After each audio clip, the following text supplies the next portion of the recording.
Doctor professor Mohammad সাহেব, আপনার সামনে অগ্নি পরীক্ষা। সারেন্ডার করে গ্রেপ্তার হয়ে আজকে তোমাদের ৭৬তম জন্মদিন, তোমার লজ্জা হয় না? তোমার শরম হয় না? আওয়ামী লীগের মতো একটি প্রতিষ্ঠানের জন্মদিনে তুমি বলো আমি নাই তোমরা করো।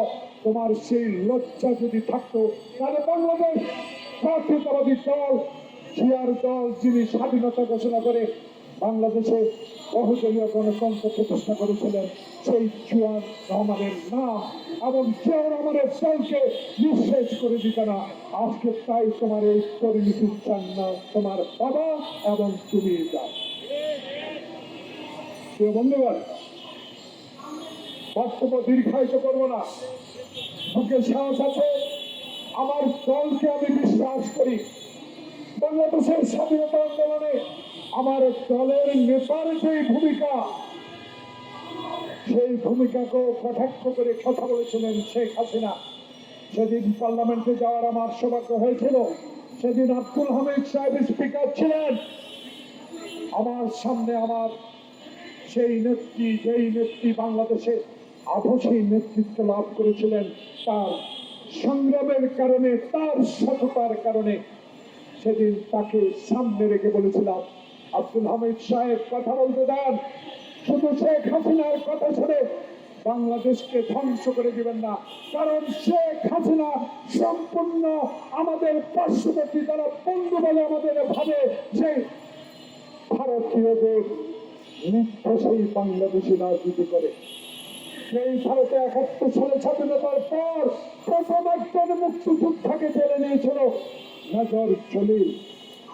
তার প্রতিবাদ ছিল আমার অস্ত্র এখানেই থাকবে, আমার গার্মেন্টসের মেশিন এখানেই থাকবে, আমার সমস্ত কিছু তুমি লুট করে নিয়ে যাবা, এটা আমি হতে দেব না।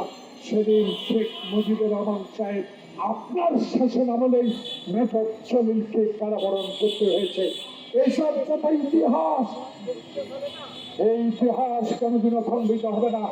কারণ যে ইতিহাস এখনো বলে শেখ মুজিব আমার ডানে চোর বামে চোর, ছুটে গেলেই চোর। ব্যাংক ডাকাতের ইতিহাস এদেশের মানুষ বলবে না। এদেশের মানুষ আপনার বাবার ১ মিনিটে গণতন্ত্র হত্যার কথা ভুলবে না।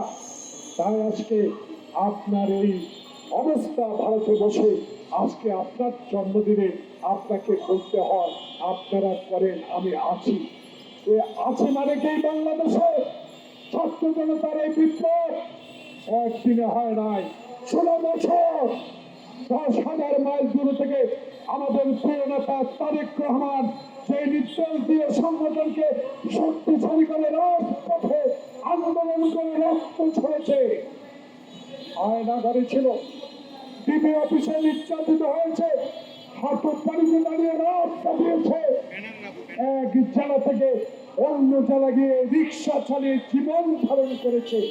মার মৃত্যুতে জানাজা করতে আসতে পারে নাই। সেই কর্মীর নেতা তারেক রহমানের নির্দেশে বাংলাদেশে ১৬ বছর আন্দোলন করে সে আন্দোলনের সমর্থনে জুলাই আগস্টের বিপ্লব, সেই বিপ্লবের তরুণ সমাজ আপনাদেরকে স্বাগত অবশ্যই জানাবো। অবশ্যই আপনাদের রাজনীতি ক্ষেত্রে এসে মানুষের সেবা করার অধিকার আপনার আছে, কিন্তু এই অধিকার আপনাকে আমরা দিতে চাই না।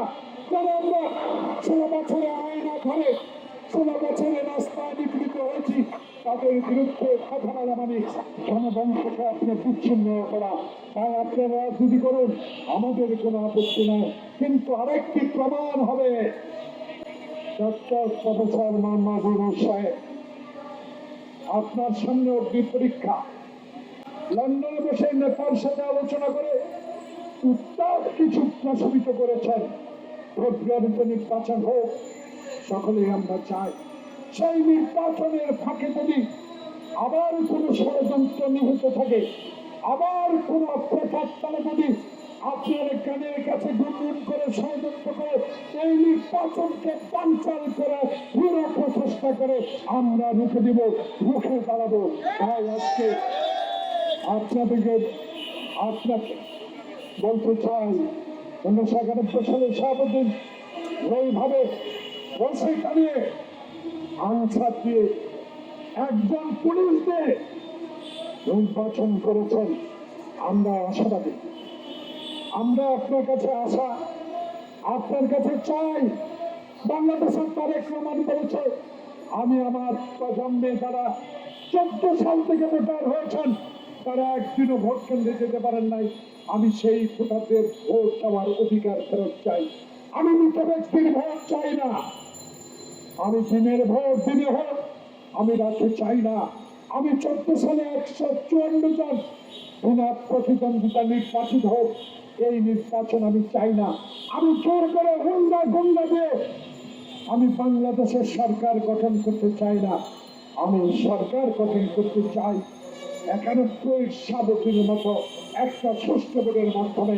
আমার ভোট আমি দিব, যাকে ইচ্ছা তাকে দিব।